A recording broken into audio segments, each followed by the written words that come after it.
John. Hi. How you doing? I'm Megyn Kelly. How's it going? Good. Nice to see you. What's going on here? Chickens? Yeah, roosters. Awesome. Yeah, we got 2 horses. 2 horses? 4 ducks. You got like a whole farm going on back here. Yeah. Thanks for talking to us. I've been working for 10 years on the baby Lisa case. I mean, a lot of people have. Yeah. And it's been tireless for us. I mean, we're obsessed. I can't figure it out. I can't either. I know. You know, we know a lot now. We have come to an understanding of some basics, what happened and who was involved. And we are really hoping that you can help us, fill out some of the story. We think it's really important to get your input. And I was wondering if you would talk to me. I'd rather not, because my lawyer told me not to talk to anybody. It could be a death penalty case, and I don't want to have to sit in prison for 5 years. You know, to go to trial. You know, the thing is, it's like Deborah and Jeremy have been, tortured. Imagine. And so all we're trying to do is like sketch out the story and wondering if you can tell us what your involvement was in the disappearance of baby Lisa. I don't have any involvement. That's what I'm saying. None whatsoever. Yeah, I mean, the FBI vacuumed the house. With my DNA, you have a million skin cells. You go like that, they're going to bag it up and they're going to DNA it to me. And I'd be charged. No doubt about it. So, What do you mean? Their story is, Deborah's story is that some just random person came in the house and kidnapped the baby. Right? Yeah. So now the FBI's involved. They vacuum bagged the whole house. And if my DNA was in there, like from dead skin cells, I'd be charged. It wasn't in the house. Did the cops talk to you? Yeah, they told me this. Did they ever take DNA? Yeah, They did? yeah, Oh, what did they, like a saliva? They did. yeah. Did they tell you that you were They cleared? said I didn't have to, but I did it anyway. Okay. And did they tell you you were cleared and you were good to go? No, they didn't say, they still say it's an open case. Okay. Well, what we're trying to do is help them because the way I see it is we're trying to provide them with closure. You can help us do that and with some comfort, and just figuring out what the story is. This is big shot lawyer here, ain't it? No, he's not a lawyer. He's my friend. This is Bill. Yeah, no. In another life, he's a lawyer. See, they do these stories, and people just trash my name. They totally trash my name. Yeah. You know what I mean? I was involved with a lot of illegal activity back then. Sure. I mean, a lot of people get mixed up in drugs, and Right. I understand that. What do you think should happen to the guy?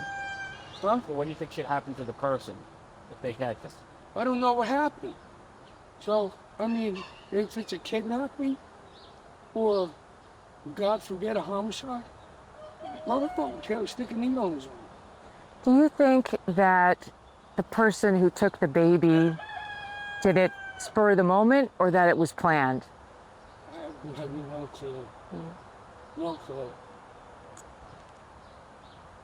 You worked in the neighborhood that night, right? Like Not that night, but yeah, I was working in the neighborhood. in general. So why would somebody have said they saw you outside of the Irwins' house that night? People lie a lot.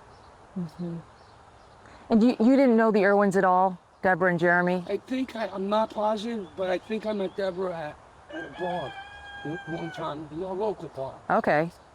It used to be called Bama's. And I know you know Megan, right? Yeah. We've talked to her. Yeah.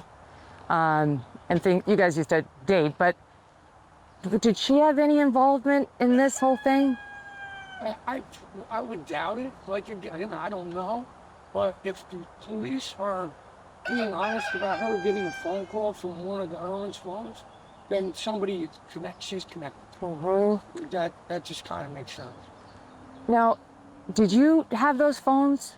Because we understand that you told a lawyer, Cindy Short, that you found those phones. I'm fugitive, whatever she wanted to hear. I didn't tell her I found those phones. I said I found phones that night, but I didn't find them. No, nothing.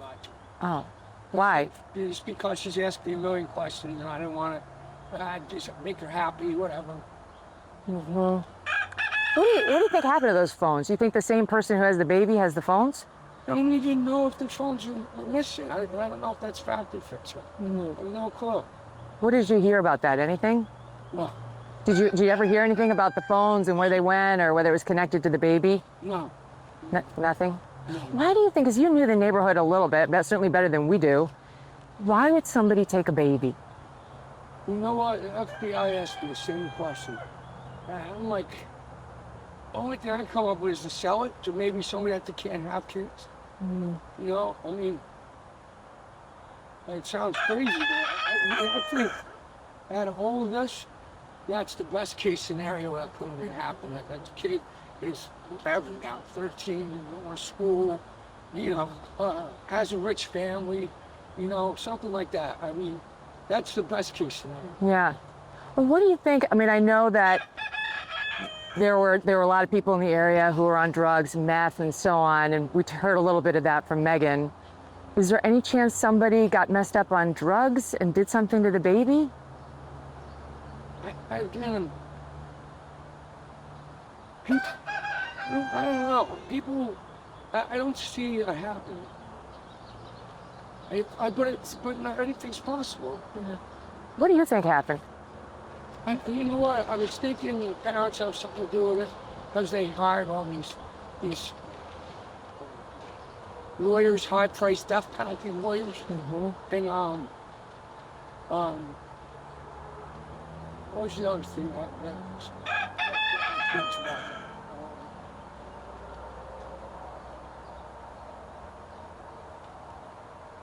You know, the story just don't sound right. She got drunk and fell asleep, woke up, and the baby's gone.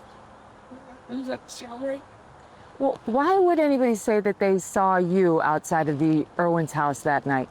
I don't know. I don't know, but I wasn't. You've never been in that house? Never. Never once? Never once. So, if your fingerprints are on those phones, what does that tell us?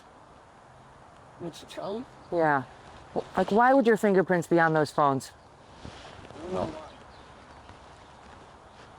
why. I don't know. I'm just trying to figure it out. Okay. Well, you're telling me this is fact that my fingerprints are on the phone. But I don't believe it.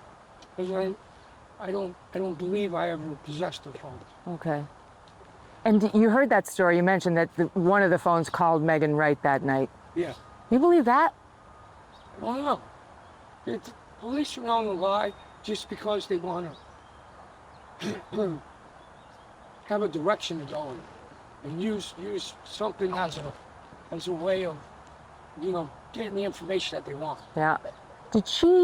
One of the theories is that she really wanted a family. She wanted a kid. Yeah, it's totally not true. That's not true. She never said that to you. Why did you guys break up? Why did you two break up? Because I was absconded on parole, and I had a job to go do at the Watson's house. And she... Is that the one down the block? Yeah. She called the police, told her I was going to be working there. She called the police and told them you were going to be at the Watsons that night? Yeah, Why? That night. Oh. The night that we broke up. He dined you out. Yeah. So Oh. we broke up, and I never talked to her again after that. Maybe, I don't know, 4 or 5 months might have went by from when the baby went missing. No, till we broke up, till the baby went missing. I never, ever talked to her again. You didn't go to her house? I pulled up on the front lawn in a stolen van one time, but I didn't talk to her. Okay. Did you ever set anything on fire of hers or around her? The other investigator asked me that too. Said the car was on fire. That wasn't you. So you got questioned by the cops and the FBI. Yeah, Separate? yeah, Two separate? yeah, And they took your DNA. yeah. And then how did it resolve? What did they say to you when it was all over? They didn't. Was it just two sit-downs, one with the cop, one with the FBI? No, it was FBI in a homicide interrogation room. And detectives came to see me, actually visit me in jail. Was that scary? Yeah, it was very scary. Oh my God, are you kidding me? You're thinking they're looking at you for possible kidnapping? I'm thinking that they're exploring all the avenues. And was it just that one time? Yeah. For a few hours or how long? FBI was for a little over an hour, Okay. maybe so. Okay. And it's not too long, maybe an hour. Was it right after the baby went missing? No, because I was still on the run. Okay. So I have a couple other questions. I'm sorry to take up so much of your time, but do you know who Dane Greathouse is? Me? Yeah. I believe I met him a couple of times. Maybe we got high together. I don't know. I already made up a rap. Some lyrics in it that say, "I'll make you disappear like Baby Lisa." So I don't know. That was kind of weird. Is there any reason that you would have called Dane Greathouse on the night the baby went missing? No. No reason. Like I said, I only met him once or twice, and we weren't really friends. It was just, I happened to have something, or he happened to have something, and that was it. Okay. Like we exchanged numbers or talked after that or anything. How about Cody Allnut? That name sounds familiar, but I can't put a face to it. Boris Dubinsky, do you know him? I can't put a face to it. Okay. I don't recognize the name. And I'm also wondering now, is there any way, you've been very generous with your time, can we do this with can I bring a camera person over here and we can do this properly? Absolutely not. Okay. Because I'd love to get your side. And I hate being what are they referring to me as a link to this case? I don't want no involvement. I'm not involved. When you do a show, your viewers, you're actually giving your viewers an option. This person do it, this person do it, this person do it, this person do it. You see, I don't want to be one of them person. I don't want some people to think I might have did that. You had it really involved in it. That's not me. Yeah. John, if I could ask, you seem like a straight up guy. First time really to acting, I really appreciate it. Would you be open to one of Megyn's associates to have a conversation with you? No? No. Like I said, I really don't want to be part of this. If she has some information I can give you, that you can, just run with it, maybe find out what happened, it's great. But I don't want to be on TV. I don't want to do all that. Yeah. You got to respect that. Yeah. You have to. Do you think taking her was planned, or do you think it was a spur of the moment thing? What's your guess? I don't have a guess on it. Because you knew a lot of the players in the neighborhood, to me, it seems too sophisticated to have a baby be sold. Who would be able to just steal a baby on the spur of the moment and then sell it? Well, you don't know. I was spare of the moment. Maybe it was planned. Who knows?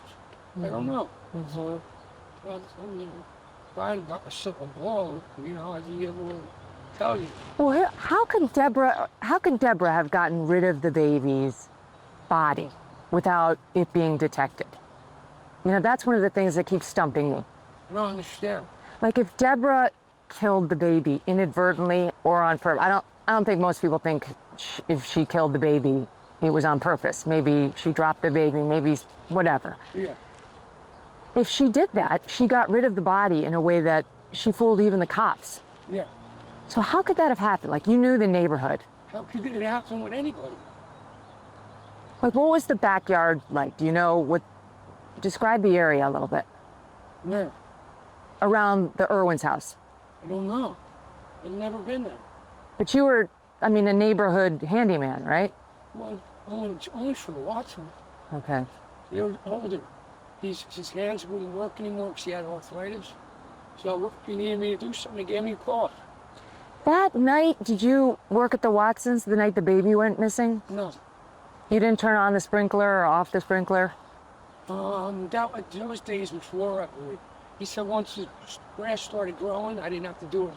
Oh. He said once you start worrying, you got to keep moving. So why would a neighbor say they saw you in the area? I don't know. It's the third time he asked me. Okay, sorry. I'm losing my own. I don't know. People lie. I don't know. Yeah. Right now I'm in the area. Now at first he said it was on our house. He said, Well, I'm asking you beyond because there's the one set of neighbors that say they saw somebody who matches your description. They didn't say you, with a baby that night, like around midnight. Do you remember that? I heard that there was a witness that seen somebody carrying a baby. But I didn't get all that about who fits my description type. Okay. See, this is, you know, it's just weird because it's like I said, it's going to put in people's minds that I could have possibly had something to do with it. I don't want that. Well, I don't deserve it. You know? And that's not us. You know, there are witnesses in the case saying, you know, look at this guy, as you know, and we have to look into that, and we're very open-minded to all the possibilities. I mean, I've said before, when I first went out there, when I arrived on scene in Kansas City, I thought 100% it was Deborah. 100%. That's what I thought. No, over the years, you know, I've considered everybody. I've considered you. I don't know. I don't know what the answer is. To this moment, I don't know. But I definitely wanted to talk to you to get you're a lot closer to it than I am. So you got better answers than I do. What were you doing that night? You know, if I was to tell you, then you'd go there, and I'm not going to be that person that sends you somewhere. I'm not going to do that. Hey, you're looking pretty healthy now. Organic eggs? Oh, yeah. Yeah. That's a pretty good setup. Yeah. So you were not in the neighborhood that night, and okay, so if anybody saw somebody looking like you, it wasn't you. Is there anyone you think we should talk to, or what can we do to help advance this? Any thoughts? No clue. Honestly, I have no clue. Can we talk for just one more minute about Cindy Short and that visit she paid you in the jail? Cindy Short? The lawyer. Oh, yeah. Yeah, because she definitely told us that you told her you found those 3 phones. And I told her that, but I wasn't being honest. I don't even know why I said it. Maybe I was still spun out. I don't know. I don't know why I said that. She said she thought at one point you were like wrestling with maybe a confession. She didn't say that you confessed anything. That's not true. It's not true. I told her I had nothing to do with it. It's like I'm telling you, I had nothing to do with it. I don't know anything really. Does this case, did you pay attention to it? Like when it hits the news, what does it bring up for you? But you know what? There was a story about the Erlin's missing baby, and it went through all this thing. It was an hour long. And then I'm at the end. You know, the very last person they speak about. You know, so it kind of made me feel like that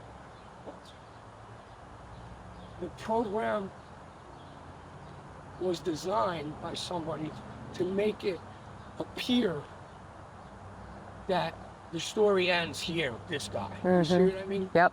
That's what and that bothered me. It still bothers me to this day. How do you feel like it affects you with your neighbors in your life? I haven't talked to them. To nobody. You know, I mean, if you Google my name, they can find out. You know. Yeah. That sucks too. That totally sucks. Let me ask you this: how do you want, what do you want my viewers, my audience, to know about you and this case and the things that are being said about you? Yeah, I don't have any involvement in it whatsoever. Zero. Never touched that baby. Never saw that baby. Never saw it. Okay. Well, thank you for talking to us. I appreciate it. If you could tell, I'm being honest with you. I- I really am, because honesty is the best policy, you know? Look, I know you don't talk a lot, so I appreciate you letting me come on here and ask these questions. This whole shit fucks my head up. Yeah, I'm sure. fucks my head up. I'm sure. Not that I'm feeling guilty about anything, but just the fact that I feel I'm being put involved in something that I'm not involved in. Okay. All the best to you. Thank you. Stay well. I hope you guys don't kick too much shit on me. Well, we're going to tell a story, and I'm going to tell them what you told me. They'll hear from you. Okay? Thank you. All right. Have a good day.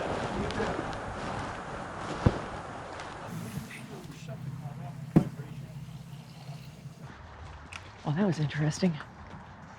Wow. Now I gotta eat my fucking shoe. Oh, my God. You don't go out and buy a life jacket when the boat is sinking, and you don't buy gold when the economy has already collapsed. Clearly, others are heeding this advice as gold hit all-time highs already this year. It's not too late for you, too, and you could have Birch Gold help you diversify into physical gold.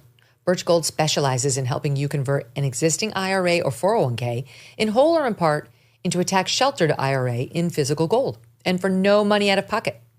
One recent 5-star review said Birch Gold was, quote, knowledgeable, helpful, non-pressure. Get your free info kit on gold by texting the letters MK to the number 989898. There is no obligation, just useful information. With an A+ rating from the Better Business Bureau and countless 5-star reviews, text MK to 989898 and let the experts at Birch Gold help you secure your future today with gold. Thanks so much for watching. If you like what you just saw, hit the subscribe button for more clips and full episodes.